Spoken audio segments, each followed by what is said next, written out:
This is the Lydian Spin with Lydia Lunch and Tim Dahl. We are out in Joshua Tree, an incredible location, a couple of hours left, right, center from Los Angeles, a desert landscape full of beauty, death, desperation, and a lot of just plain weirdos, musicians, producers, artists, writers who got sick of crappy Los Angeles landscape and decided to go somewhere where they could not only be alone when they wanted to, but commune with other people. Today we're speaking with Dave Cashing, and it seems like everyone comes to him, which is quite a good idea. Dave Cashing, from Memphis, Tennessee, started playing music when he was about 14 with a guitar given, stolen, found from one of his relatives, and just continued with his vision, working with a lot of LA people, and then eventually coming out to form Rancho de la Luna, a studio where many people have recorded at, especially Queens of the Stone Age, Caius, Eagles of Death Metal. Iggy Pop. I mean, the list is long. The list is long.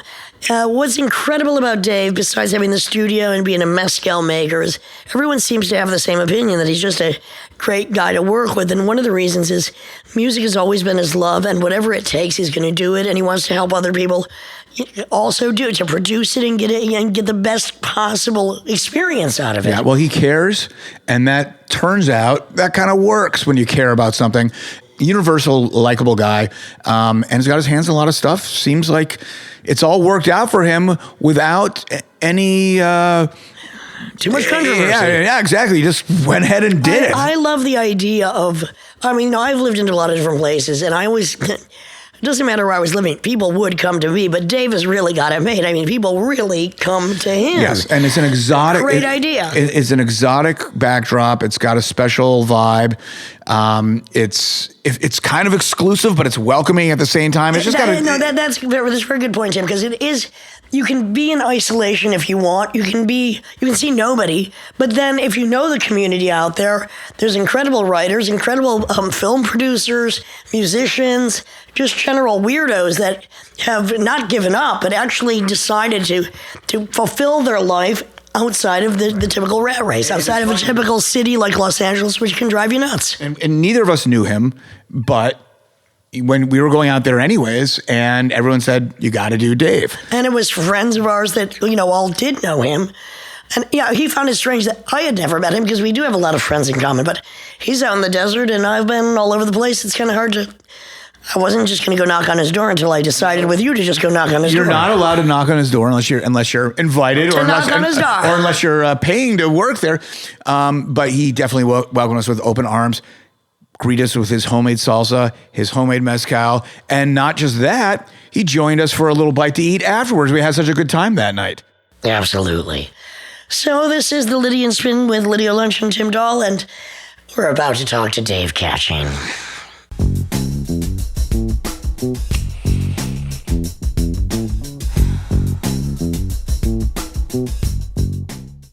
I'm David Catching, and you're listening to the Lydian Spin.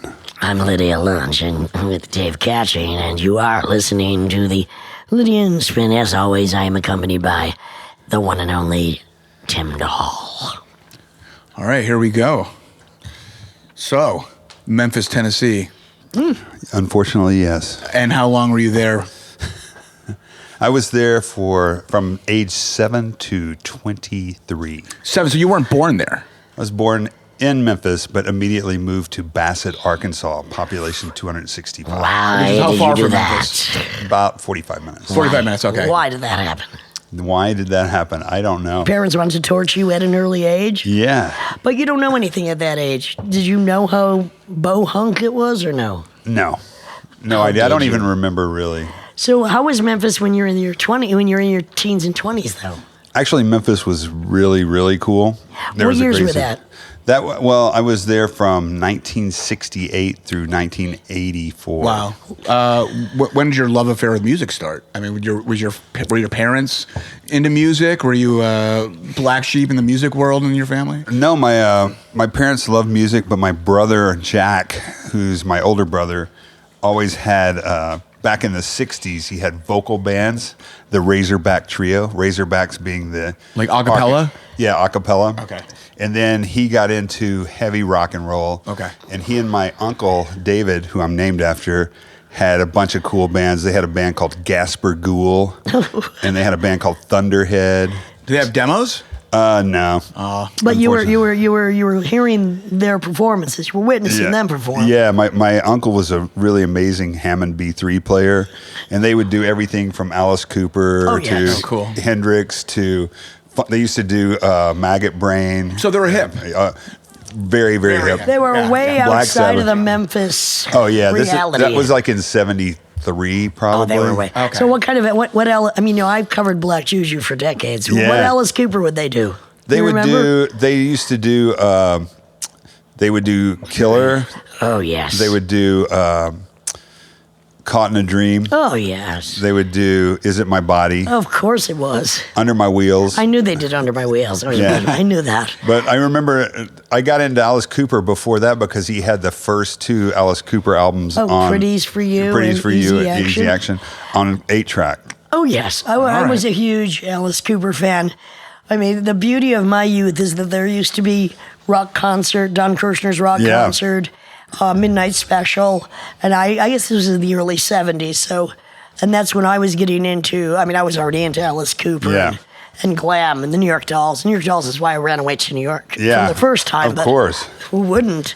But I think Johansson ratted you out. He kind of narked on you at the Roxy because you were smoking in your room, and he had a room next to you. And he kept complaining. I don't know if that was him because he was vaping all day and night. Vaping. He was a fucking vapor. I let spill that to him that I ran away because of course I didn't see them play. I was 13 at the time, but I came back a few years later, and there you go. So you're exposed to this great music really early on. Yeah, my sister is also into really great music. She wanted Ziggy Stardust the year it came out for Christmas, and I bought her that and got turned on to that. And her first concert was Jimi Hendrix and the James Gang. Oh, and then she's older than you, I guess. Just a little bit, a couple of years. But she saw the Dolls with the Stooges. And I'm so jealous. Yeah, me too. Oh, yeah. And she said there were like 50 people there at the show. People don't realize that Bowie influenced me greatly. He was a musical schizophrenic. Yeah. So am I. Yeah, I me too. As we both are. So I mean, every one of my first bands would just contradict. I mean, it would just contradict the other. Yeah. And I really feel that. But I mean, I dropped off Bowie after Diamond Dogs, and I just found it pathetic. Me too. Well, there you go. But those records really impacted and showed, unlike anybody else, a musical schizophrenia. Most people have one concept, and they carry that on to the grave. Yeah, even those early Bowie albums still sound better than almost anything. I once covered Unwashed and Somewhat Slightly Dazed with Chris Connolly. Oh, really? Live once only. And, I see a phallus in pigtails, holding hands with a queen. My eye socket's empty, see nothing but pain. Come on. Yeah, I've been having this nightmare about 10 times a day. These words are so great. And when did you start learning an instrument or start actually getting into my brother, yourself? For a while, he left one of his guitars. He had this really amazing Les Paul. It was emerald green Les Paul. Okay. Unusual. And he left it under the bed, and he caught me playing it one day. And he's like, if you really want to, are you serious? You want to check it out? And I'll show you some chords. And the first thing he showed me was Deuce by Kiss, because they played Kiss songs too. Boy, she has a long history with Kiss herself. I have a short history. All right. Well, a legendary one. All right, I must reveal. Okay. So, rock concert, Midnight Special, all this. Yeah. When I was about 13, there was a college DJ radio station, and this one guy was always playing this great stuff and doing ticket giveaways. So one day I just knocked on his door. I said, hey, give me all the free tickets. I need to go to concerts. I can't afford them. And he was a long-haired hippie dude. I thought he was going to be like some cool rocker. This is again 73. So he started giving me tickets to all the shows, and I met the promoter of all the shows. And so I'd get to go backstage. Now, I had like there was a 3-pack. We were with Star Magazine, which was the groupie manual. That was our Bible. So, and they were older groupies. They were about 26, but they took us under their wing. So one time I'm standing backstage, and I remember in a rust-colored wrap dress, fishnet stockings and platform heels, and Gene Simmons walks up to me, lifts me over his head, looks at my dress, no panties, and says, do you want to go to a party? And I'm like, yeah, I do. So I go, to Gene Simmons' room. But by the way, I'm sure I'm in his Polaroid collection, all right? And he dresses me up in his gear, having a good time. Knock on the door, police. Oh, now, I'm 13, maybe 14. Ace Frehley is overdosed, and the bathtub's flooding upstairs. Oh. They don't give a shit about me. So anyway, hey, it's too bad. Go revive him. No, it's not flooding out here. So after a little bit of what, Gene Simmons has bragged about his whole life, that 12-inch tongue. Yes, I did try it.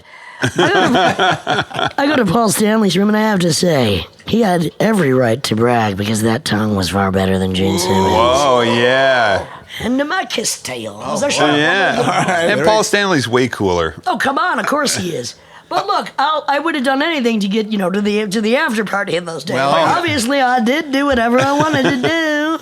Wish I saw that Polaroid. We need to fact check because according to a good friend of mine, she ran into Gene Simmons a couple years ago, and he was name dropping Teenage Jesus and the Jerks. What a creep! And I don't believe it. I didn't know there was that many people at those shows. Like he was there. I don't know. He was not. I don't believe it at all. Could just be a fallacy. Yeah. Well, without makeup, who knows? Very fucking ugly. Hang on. Paul Stanley, at least you could look him in the eye. Gene Simmons, turn him around and look into his behind. You don't want to see that face. You don't want to see that face with no makeup. I don't look that much different without my makeup. But then again, I never wear Kiss makeup. You're not going to be disappointed if I take my lipstick off. It's not going to be just saying. So David, I mean, so you're surrounded by all this cool music. You have music curiosity. You're fucking around your brother's guitar. He's showing you chords, all that stuff.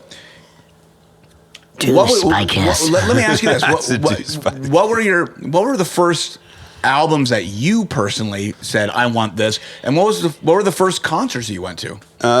My first album I bought with my own money was Tommy by The Who. Yep. Oh, what a great movie! And I'm not sure album. exactly. Well, how old were you? How do we even find these things? Well, whatever year that came out, like 71. Yeah, I can't remember. No idea. Anyhow, yeah. And then, strangely enough, Todd by Todd Rundgren. I don't know why. Like those two. I saw Todd Rundgren live. Yeah, I saw early, him, but I hadn't seen him early. Yeah, I saw him early. I would have rather seen him early. I still didn't like it too much. Yeah, I mean, I don't know why I bought that album either. We bought anything then. We just bought. I think I liked he had a crazy colored hair. My sister liked him, and I was the thing is that the range of music was so broad in those days. I mean, it really was. It was quite a wide range of music. All of it somehow outside, yet popular enough for us to know about it. Yeah. Well, in a weird way, it's broader now, but the 70s was like when you started really seeing independent, because distribution was basically the access. What the distribution was the access that you had, and so it was broadening quite a bit in the 70s, like more than ever in terms of what you could consume. Now it's broader than ever, and then yet what people consume in the masses is the most homogenized, like lowest common denominator. Joe Bryant, for instance. Joe Bryant. I'm just throwing Did you that buy out. Joe Bryant's record? I did have Joe Bryant. And you have to say, you know what? Main Man spent more money. I don't know if it was Main Man. It was somebody. It wasn't Main Man. It was another record company. They really thought Joe Bryant was going to be the next big thing. They wasted so much money on him, and it's so overblown and over the top and ridiculous. But Bowie took a lot from Joe Bryant, and Klaus Nomi, of course. Yeah. One album of that period I really have been going back to, which I really love, is the Mick Ronson album, Slaughter on 10th Avenue. I'm just obsessed with some of those songs. Well, he's one of my favorite guitar players, and supposedly one of the coolest dudes ever. Too bad he died. You know, he went to live in my hometown shortly before he died in Rochester, New York. I don't know why. I never saw Mick Ronson play live, but I certainly watched a lot of videos. Neither did I. My sister definitely saw him play. And if you look up the history of Jack and Diane by John Cougar, John Cougar gives Mick Ronson basically all the credit on that song. He played on it. Yeah, well, he also produced it. Yeah, he produced Transformer. Well, he was involved in I know that. But I didn't know about Jack and Diane. Yeah, and that little C section. That's him? That was his idea. Oh. And basically did not know that. Mellencamp to this day is like, that song wouldn't be that song without Mick Ronson. Well, and you see how much Bowie stole from Ronson, because Slaughter on 10th Avenue, which is just really extreme goth cabaret glam of the highest order, and so beautiful and so orchestrated that you see then how Bowie, as he always did, appropriated everything. One last detail about Bowie. So, I was a huge fan, but I must have been 15.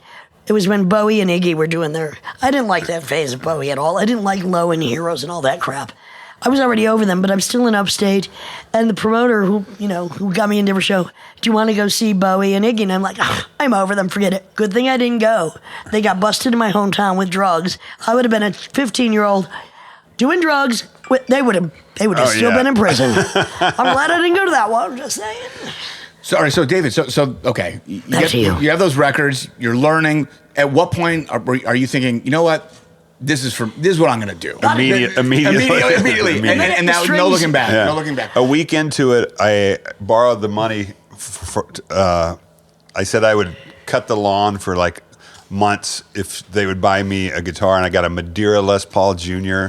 and a crate amplifier. All right. So that was like 19... Solid state crate. Yeah, like 76 probably. I was 15. Yeah. So you left the Arkansas, Tennessee area at 14? Is that what you said? Or no, I left Arkansas at 7, and then I left Memphis when I was 23. Okay. So early '84. In Memphis is where you're now cutting your I started playing guitar in Memphis. Not a bad place. Did you have a contrarian or rebellion towards just the rich history of rock and roll, rhythm, blues? No, Memphis? not at all. I totally embraced it. Yeah, because I still to this day love rockabilly, Johnny Burnett Trio, anything like that. Yeah. Wanda Jackson. Yeah, I love Wanda Jackson. Yeah, I mean, all that shit I loved and still do, and blues stuff too. Right. I mean, all that stuff was amazing. Howlin' Wolf and it's raw. It's soul. It's raw. It is, and you can't really say anything bad. But I within 6 months we played our school talent show. And our band was called Snatch. Nice. All right. And much before Judy Nyla named her record Snatch. It was pretty good. Well, I guess 76, yeah. And it was great to hear our principal introduce us as Snatch. Oh yeah, satisfying. And we played Heartbreaker by Grand Funk Railroad. Oh, all right. And we played Queen Bitch by Bowie. Yes. And our drummer didn't show up for the show, so we had to play without him. How did that work? We just did it because he didn't show up, so we just got on with it and did it. And I wouldn't think that we were very good, but I just remember after the show, a bunch of hot black girls came up and said that they loved us, and that was it. That was it. Yeah, I don't think the white girls got us. Larry Graham. The style starts from playing without a drummer. So you guys, good rhythm. There you go. Good sense of time. I guess you pull it off. That's pretty impressive. Then what? You leave Tennessee. Where'd you go? Yeah, went to L.A. So we played in. There was a really cool club called The Well. This is with my band Red Sharks. And what year are we talking here? This is 1977. Okay. And what was the sound of Red Sharks? Red Sharks was we had a couple of originals, but we did Roxy Music, Eno. Oh yes. We did like old songs. We did Stooges so stuff. Half cover, any originals or no? Yeah, we did like 3 originals in about 8 or 9. What Roxy Music Eno song? Eno songs we would do Here Come the Warm Jets. Oh yes, you would. And we would do Driving me backwards would be great. Yeah, I saw Roxy Music early on. See, I would have died for that's my favorite. Well, I saw them with Jerry Hall. Oh, I saw that tour where she was the backup singer. Yeah, this was when I was still in Rancho. I still love all those albums. Love too. those albums. I mean, was this an LA thing? I mean, when I hear about Van Halen, how they started, they were just a cover band in the backyard parties. I don't know if that's anything that you were doing at all, but just this idea of just the cover band and making it your own through your own interpretation, or just that just. I don't know. I think we just were learning, and that's what we, like everybody was kind of like in '77. We'd all been playing for a little over a year, so I think we were just kind of. That you could learn those songs was a great accomplishment. Yeah. I'm going to jump in with a little Van Halen detail. Do it. Sylvia Black and I, much perverted version cover. Ain't Talking About Love. Oh yeah. And we did it the other night, and it's really just more sexy. Although that riff's pretty cool. David Lee Roth. I mean, not now nor ever was I a Van Halen fan. I was. David Lee Roth tried. Well, that's got boys thing. Yeah. Maybe it is. David Lee Roth tried to pick me up once, and he came up to me with his balding hair and like slight hairy belly, and he's like, Are you looking for trouble? I deliver. You want to come out to my limo? I'm like, get the fuck away from me. No, I don't. So we started at a place called The Well, which was like before it was The Well, it was an S&M bar. And then it turned into The Well, which was kind of like a country hangout. And one of the bands I played with was called Modifiers. And the singer, Milford, had talked Jackie, the owner of The Well, into letting them play, saying that they're a country band. Ooh. So Blues Brothers, right? So we played there, but Panther Burns got their start at The Well. Okay. And so we were friends with Tav and Alex played bass in Modifiers. Alex Chilton. Yeah, Alex Chilton. So he played bass in our band a couple of times, and so we started playing there, and then that became the Antenna, which was like the new wave. I think that opened in 79, maybe 80. And I remember walking in, and there were plastic forks and knives and stuff hanging from the ceiling, and that was the new wave. There was a TV playing some videos and stuff. So that was my introduction to kind of new wave, even though I'd already been listening. A friend of ours came back from England in the summer of 77, this guy Eric Graeber, and he brought back the Dictators, the Sex Pistols, the Damned, and the Stooges. And so that was my introduction. 3 out of 4 that I can't stand. Yeah. I could never stand the Damned. I always hated the Dictators. Sex Pistols I found were ridiculous, but I did like the Stooges. Carry on. The Stooges are the best of all. That's kind of the beginning, and I wish it's not the end, but certainly there was something so dangerous about the Stooges, which I found the Sex Pistols too comical and ridiculous. The Dictators an absolute ass clownery. Yeah. And then what was the Damned goth hilarity. I just I was so anti everything in that point. Yeah. Although I did take Teenage Jesus to the UK in 77. We played with Generation X. I almost cut Billy Idol's hair with a chainsaw. Oh, yeah. Just because I found them so fucking It looked like he did, right? Yeah, I guess I didn't need to go there. But then there were groups like Wire, Magazine, Joy Division. Well, that got me into that. Birthday Party. That's the one thing is like the Dictators, not so much. I really love the Damned. To this day, I still love their scene. Yeah, and the Stooges. Sex Pistols. Boys just like to have fun. Yeah, but I think that opened my eyes to because living in Memphis, it was Ted Nugent and Rush and whatever. The gateway drug of music, even if it's many degrees away from the authentic source, is not necessarily a bad thing if it's spawning creativity, if it's inspiring people. So I mean, I feel like there's a vulnerability, especially with young artists, young musicians.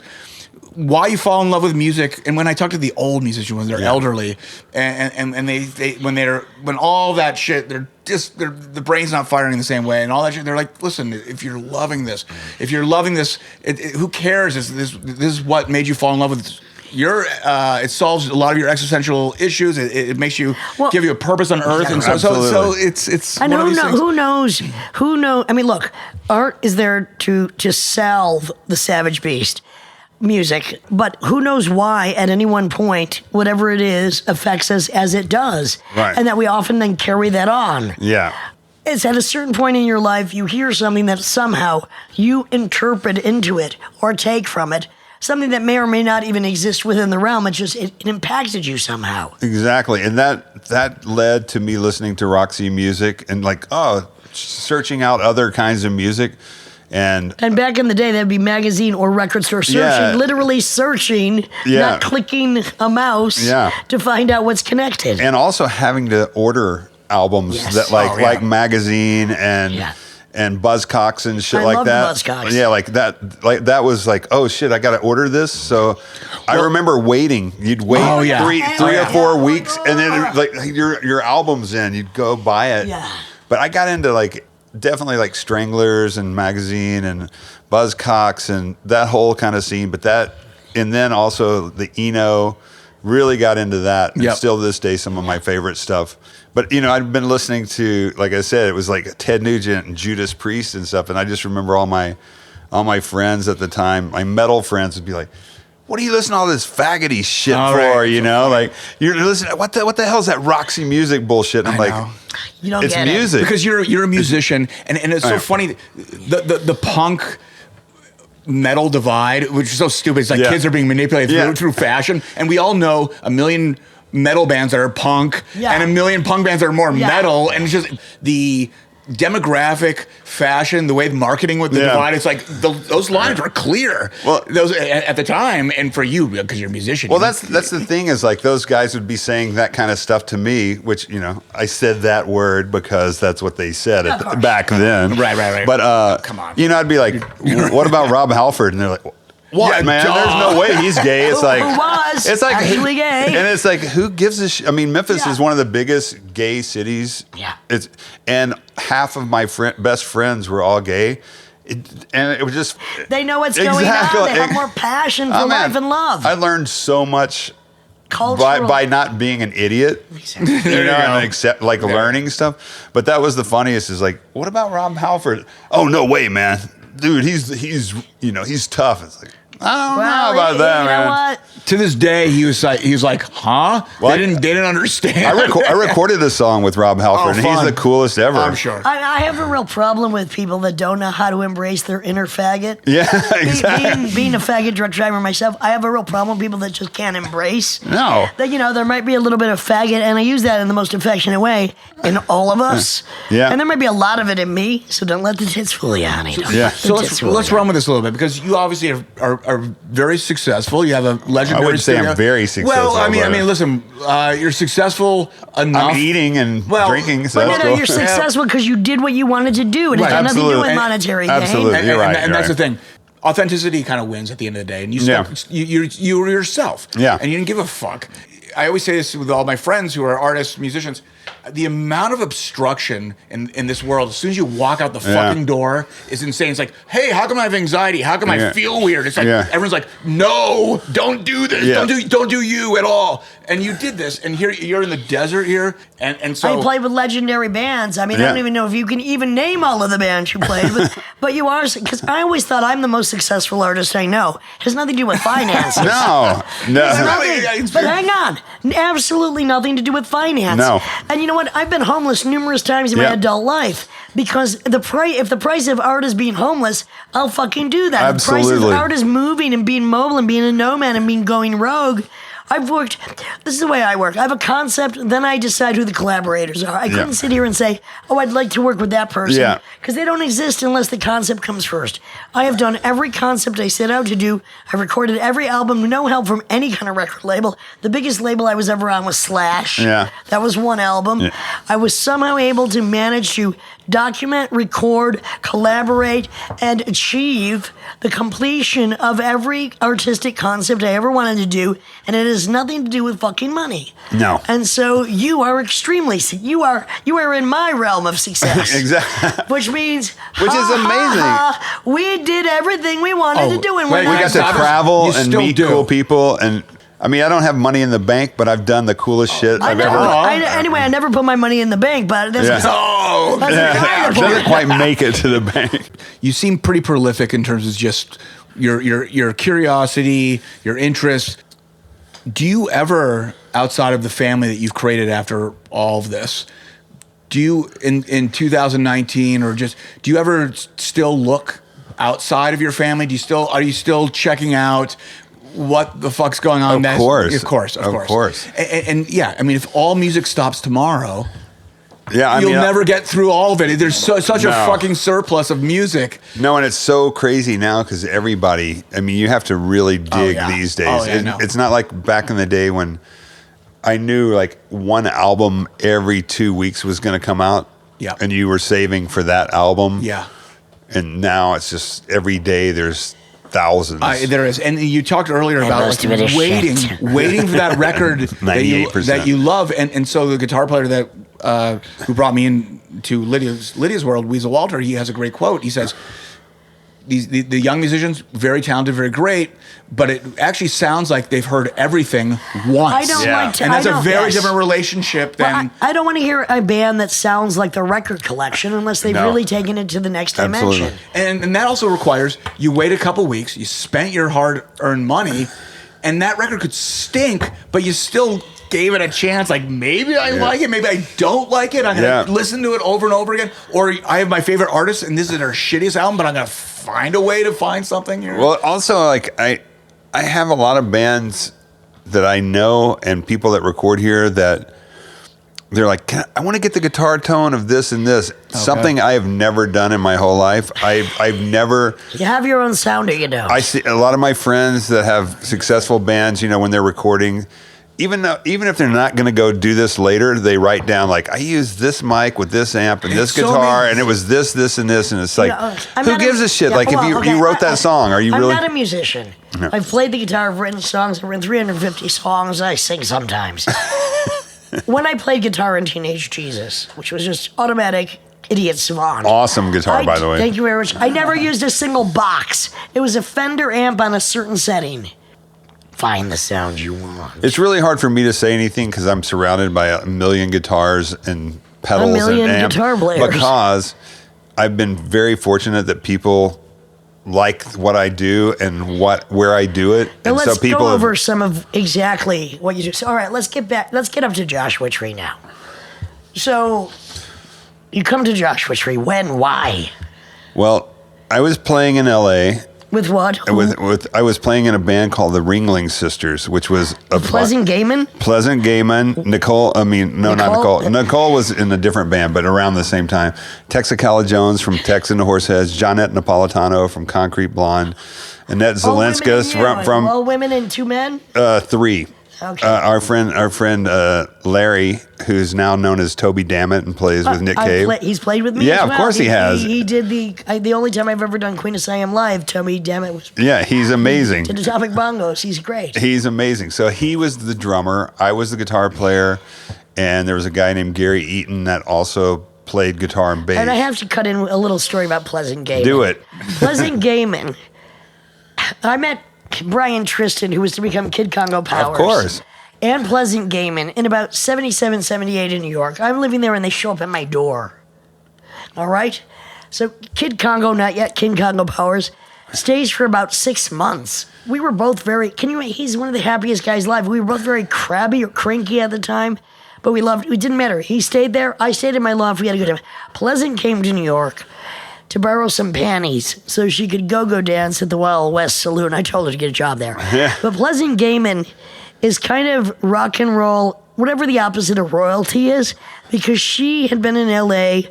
on the groupie scene forever and keeping daily diaries about everything, like from the Runaways forward. Yeah. The Rondi Biggenheimer scene. Yeah.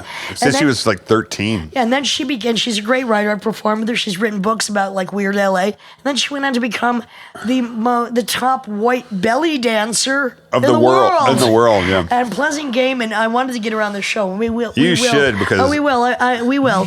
But I mean, and she's hilarious, but there we go again with this connective tissue between you and I. The number of times that she and I have done LSD and said, it will never get weirder than this is in the hundreds. It's nice. It's ridiculous. Well, okay, that's another thing we have in common. I did acid, I won't say hundreds, but certainly nearly 100 times with Jim Sklavounis. Yeah, who's a very great friend of mine. And who's, do I need to say once more, whose cherry I popped? Oh, you did? In order to get him into Teenage Jesus, I had to see if he could fit the bill. Yeah. Well, we would take acid. I would assume he did. He's a very large man. 6'7"? Yeah. Not only did he fit the bill, it's like, I mean, just the head will do, shall I say. Oh, God. Anyway, we'd go to Coney Island and ride the Cyclone high on acid. I'd always stand up. He wouldn't, of course.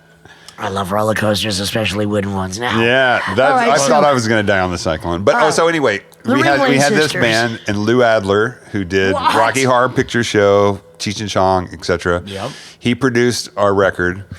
The day it came out, we thought we were going to be superstars, and that was the day that A&M fired everyone from the record label. So right around that time, I went to New Orleans with Larry when he was playing. What year was that? This was 90. Well, actually, this is before I went with Larry. 92, I went there. I met this guy. I was in New Orleans around that time as well. Yeah, I went there in 92 with some other friends I was playing with. Met a friend of mine, Jimmy Ford, who tour managed the Gun Club. Strangely, we didn't remember meeting this. So anyway, while I'm there, he takes me to a bar The only two people drinking there are both of his aunts. They're drinking Milwaukee's Best. I'll never forget that. The coolest. So anyway, I fly home. I've got this band. Everything's ready to go. They drop the record. Sisters. Yeah, they drop the record. I get a call from Jimmy Ford saying the bar he took me to burned down. They were looking for someone to take over the restaurant. Oh. So I ended up moving to New Orleans, starting a restaurant, quitting all my bands, quitting music. I was like, Howlin' Wolf style. Yeah, I was like, fuck, I'm just going to go to New Orleans. So I lived there. But then How long did you live in New Orleans for? I lived in New Orleans for 8 or 9 years. I mean, I lived there for 2 years. I loved it when I lived there. Oh, it's the best. It was the best. Brass band. I'd see like the trumpet player leave, and his fans would follow him down the street. Oh my God! And here's another connective tissue with the Gun Club, Cypress Grove, who did the last Jeffrey Lee Pierce tour when he was really at the end of his rope. Yeah. Cypress Grove and I recorded an album. Which started by me doing 2 songs for his Jeffrey Lee Pierce tribute records, which Mark Lanigan and Debbie Harry and Nick Cave and everybody's on. So Carla's in my house doing backup vocals for me, and I performed with her, and she's been on some of my albums before. She's one of my favorite vocalists. Yeah, she's amazing. She was at that point a nomad for 4 years, and I'm like, how do you do? 1 year later, I'm a nomad, and I'm a nomad for 4 years too. You found peace. You found a solution here. And here you are. Well, I mean, now this is changing so much. But how long have you been here? Now we're in Joshua 25 Tree. years. 25 years. I can't even believe the staying in one studio. place. I've lived here for 20 years now. See, that blows my mind. Go back to New Orleans. Now you're running a restaurant. So anyway, I had a restaurant. Because you are known as a chef. It's on your resume. Well, I'm not really. I'm a cook. I'm going to talk about that later because you guys are both. What were you cooking there? We had a restaurant called the Waterfront Cafe Incorporated. We were open Wednesday noon through Sunday noon. Nice. We did breakfast all day. We did pizzas, pastas, whatever we could get. Where were we located? We were located right by Tipitina's in Uptown. Yeah, sure. So right by Le Bonton. We were in a neighborhood, had a great building. So the reason I moved there is because I went to this bar. My friend Jimmy Ford talked me into going back, and I went and met the guy the next day because for the restaurant, the venue, which held about 300 people, and the 2 floors above it that had 6 apartments, it was $1,000 a month, and that included utilities for everything. Hello. So I was paying $500 a month for a tiny apartment in LA. So I immediately went there, fell in love with everything about it.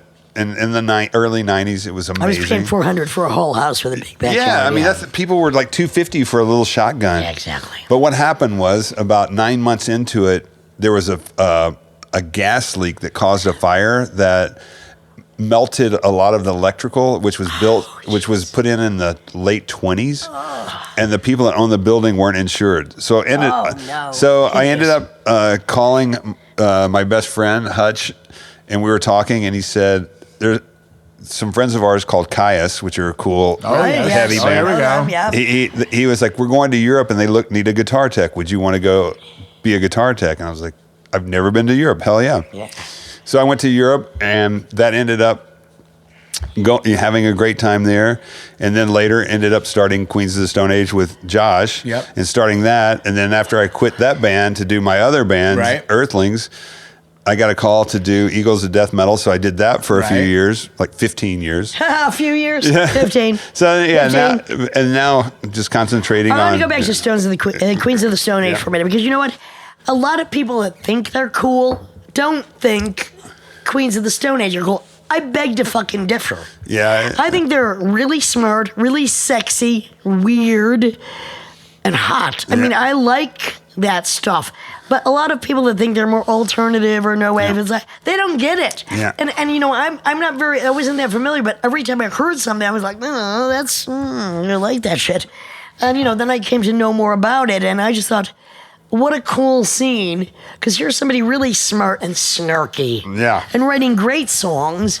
I mean, the same way that I love Jack White. Yeah. You know, which some people think, he's not cool. No, he's fucking cool. He's very cool. And he's a nice guy, too. Josh is very cool. Queens are very cool because you don't even know what they're fucking doing. Yeah. You know, I know that they've got, and it's similar to my, look, I speak in triplicate. Yeah. I might be telling the truth. I might be saying the exact opposite of what I mean, or I might just be being sarcastic. Yeah. And I feel that Queens of the Stone Age they have this perverse twist in there that, but yet they somehow were able to become catchy and extremely successful. Well, I've known Joshua since he was 18. And was he always that tall? He was always that tall, and he used to be he played football in the desert. You see, I was a cheerleader. No wonder. Here's the connective tissue. I don't know why. I think I might have met him once, but I don't know how. Matt, so anyway, you're back to the gas explosion. So anyway, the owners weren't insured, so that sent me with Caius to Europe. That led to me starting Queens of the Stone Age with Josh. Well, he started the band, but I helped him, and we did a lot of it here to begin with. How many albums did you produce here with Queens of the Stone I didn't produce any of the Queens records, but I played on the first one we started here. Okay. And then that wasn't going so well with the band he had. Okay. So they aborted for a minute and then went to another studio down the street. Right. Whoa. And There's did that album. up the street. Yeah, well, it was Chris Goss's studio, who from Masters of Reality, who's another band I play with. Yeah. And we started working together, and Josh started the original band with him and Fred Drake, the guy I started this studio with, who's no longer with us, unfortunately. But they started doing demos, and then I got brought in and started doing demos, and that's how we kind of started the band. And then Josh moved back to Seattle, did some stuff, came back, and then we really gelled and did the record and went so on. How many records was that then were done in Joshua Tree with Queens of the Stone Age? He wrote the second and third albums out here. Right. And comes out to demo, and he loves writing out here. Yeah. Okay. So he comes out. Did he spend some of his time out here? Oh yeah. He's He's got a house in Palm Desert, but they're not out there a whole hell of a lot. I mean, he's on tour all the time. Can I run with this for a second? The writing process. So, and this was amazing because I've toured with Lydia for 5 years, and her female fans will come up and have all these preconceived ideas of what she is just through her art. Yeah.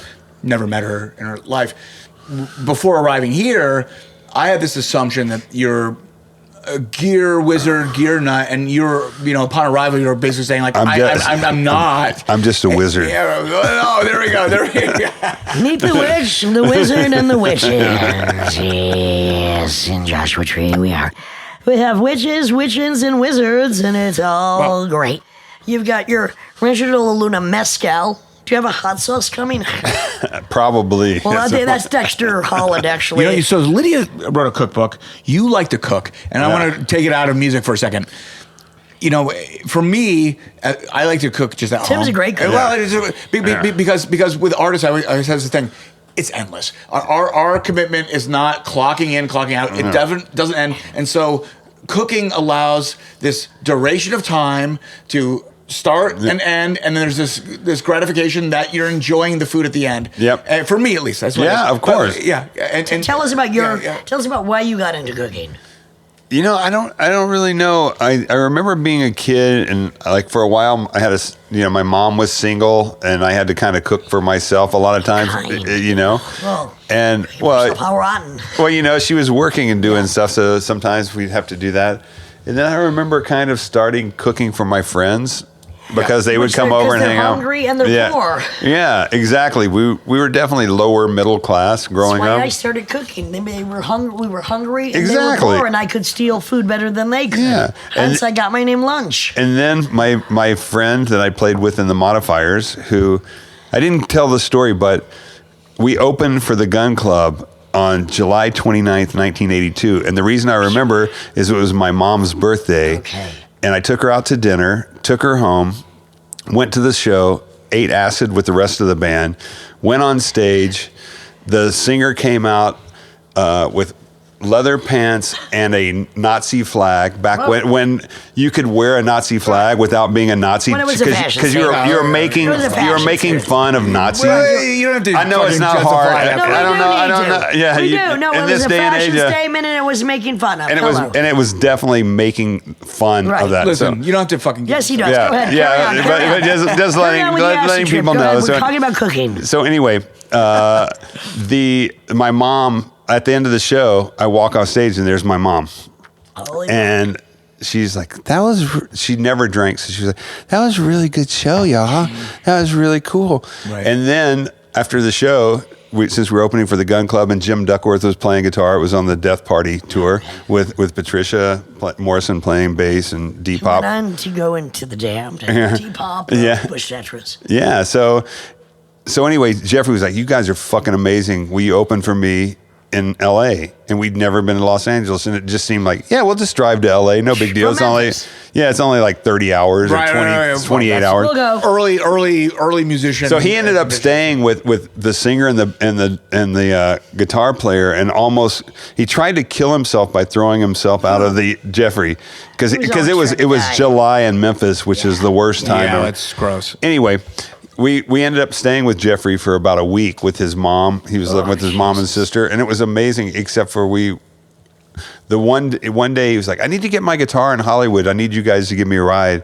So we left his house. We were staying in Reseda at his mom's house. Yeah, the suburbs, hideous suburbs. So we turned the corner, go stop at the liquor store, and he gets a pint of gin, Tanqueray gin, and we're like, "Oh, we're going to be drinking this morning," and this is like at 9 a.m. Yeah. And he proceeds to drink the whole pint on the way. And then he goes, "I'm going to go in and get my guitar." And about 30 minutes later, he came out and he wasn't quite getting a guitar. Right. And we didn't know exactly what was going on. That kind of stuff. But we ended up opening the show, and it was Community FK. I don't know if you remember that, but they were amazing. Yeah. It was us, Community FK, and Gun Club. Yeah, it was goth, amazing. Patrick Mata was the singer. Okay, I remember, yeah. But anyway, the Gun Club was in my top 3 shows I've ever seen in my life because they hated each other so much at the time. They hated each other. And you could see it on stage. I have to say, you couldn't, but it was just the most intense. It was hard not to hate. I'm sorry to say it, Jeffrey Lee Pierce. Well, at the time, was on a trajectory to his own death. Yeah, exactly. He was really in the obliteration boulevard zone. He did eventually rot himself to death. So, and then that's our other connective tissue, Cypress Grove, produced 4. Cypress Grove, where I found a cassette. He did the last tour with Jeffrey Lee Pierce. He found a cassette that just said JLP in his closet. It was unreleased songs of Jeffrey Lee Pierce. That he just recorded. So nobody recorded them yet. They were just like random, riffs. So Cypress Grove went about with his first album, finding people that were into Jeffrey Lee Pierce, like myself, like Nick Cave, Mark Lanigan, and he's done 4 albums of tributes to Jeffrey Lee Pierce released in Europe on Glitter House, of which I'm on every one, which led to my recordings with Cypress Grove. But he did the last tour with Jeffrey Lee Pierce when he was an absolute monstrous fucking nightmare. And of course, once you're a fat, dead white man that wrote a couple of songs, everybody fucking loves you. Yeah, and he was never anything but super nice to me. Well, Always. Kid Congo was in it for a while, and he's grand. Anyway, so there you go. You're on the road. Yeah, well, so Lydia, people are nicer all the time. That's not how she gauges it. Well, anyway, he taught us a lot and he introduced us to everyone in L.A. So that's why I ended up in L.A. That's why I'm here. That's why I ended up in New Orleans. It all really started with Jeffrey saying, "You guys are weird. Come and play." Cool. That's right. So I think that's what I was just trying to say is how so Dave, another question. You have this great studio here, but you also tour and you also perform, and Miles Davis is always he's always talking about his very different art forms in music, recording and performing, and. Do you have a preference? You try to balance it in your own way, or do you even care? You just kind of go with the flow? On the road still? I'd rather perform. You'd rather perform. I mean, I love being in the studio. That's super fun. Amazing. But there's something really great about being on stage. There's nothing can equal, the intimacy or maximality of live performance. I let out my demons. Fair enough. Well, I consider my body a hotel that many monsters live in. If only I could unleash them all, that would be a Tourette tornado. Yeah. All right. So, and of course, we can edit this out. I have to bring up the horrific massacre that you witnessed. Yes. And it's so interesting because I was in Paris. I was performing because I do a lot of jazz. I was performing the night before that happened in Paris, and then when I found out about it. Describe what it was, Tim. Well, I'm not going to describe how it was. I'm talking about my own experience. I was in Paris the night before. The night before the I was in Paris, I was in Paris. I had to go back a few days because you got to tell what it was. Well, he's going to tell what it fucking was. We know it. The Eagles of Death Metal. Were playing in Paris. Yeah. When some so-called terrorists decided to actually pull a terrorist act on their performance. Tim was performing the night before. I was performing the night before. I had to have, and I'm playing with just some sax players. I'm playing a very small niche of music, and I'm on a train out of the fucking country when I start getting the news. I barely passed the French-Belgian border when they shut down the whole fucking border, the whole fucking country. And then I had to go back a few days later to play a jazz concert. Fortunately, it's such small, crappy music that people don't want to hear. I love the music. There was supposed to be no concerts. And then down the street where I was playing, they blew up a fucking apartment where they were saying, this is the person that did it. And they fucking just like a million volts in a fucking small apartment. You don't have to go there. It's cliche. I don't necessarily want to. It's not cliche. Bring it up. How many people are on stage when a bomb goes off? But it's all right. Your opinion. You were on stage when a bomb goes off. It is not a fucking cliche. I wasn't on stage. But gunfire. When I was hiding after being shot at, definitely bombs went off around me. And when I left the room, there was a guy kicking in the door. And the cops, when they cornered him, he blew himself up outside the door. Yep. I had to step over his head and whatever was left of him to get out of the building, which was not awesome at all to see a bunch of people. Like, the show was so fucking great. It was one of those amazing shows up until leaving. And how long into the show did this happen that the shooter walks in? And was it one or how many? 15 minutes, maybe. 15 minutes into the show. Like 4 or 5 songs. Holy shit. Whole auditorium packed. Beautiful theater. Oversold. Beautiful theater. Here's a band doing the best they can do on tour, and some of their fans get massacred. The nicest people for in the whole world. For no reason whatsoever. Why that was the target, there's no clue. I definitely don't have survivor's guilt because... Neither do I. Well, I don't know if that's a conscious thing. But I will say that huge bummer because all it was really cool people having fun. Yeah. Exactly. And then, of all the people to go kill... Absolutely. Why? That's it. Look, that's the point. There are so many people worthy of being murdered on this planet in politics. No names need be mentioned. You do not have any reason to massacre people that are enjoying what is basically the salve to their soul against the politicians who are polluting our entire fucking reality. That's the thing. With their bullshit. I say, if you're going to aim the gun, aim it in the right direction. If you want to die, take yourself out. You want to go on a suicide mission, one man, one bomb, one bullet, goodbye. You do not take out innocent men, innocent women, innocent children. And you know what? Most people are fucking innocent.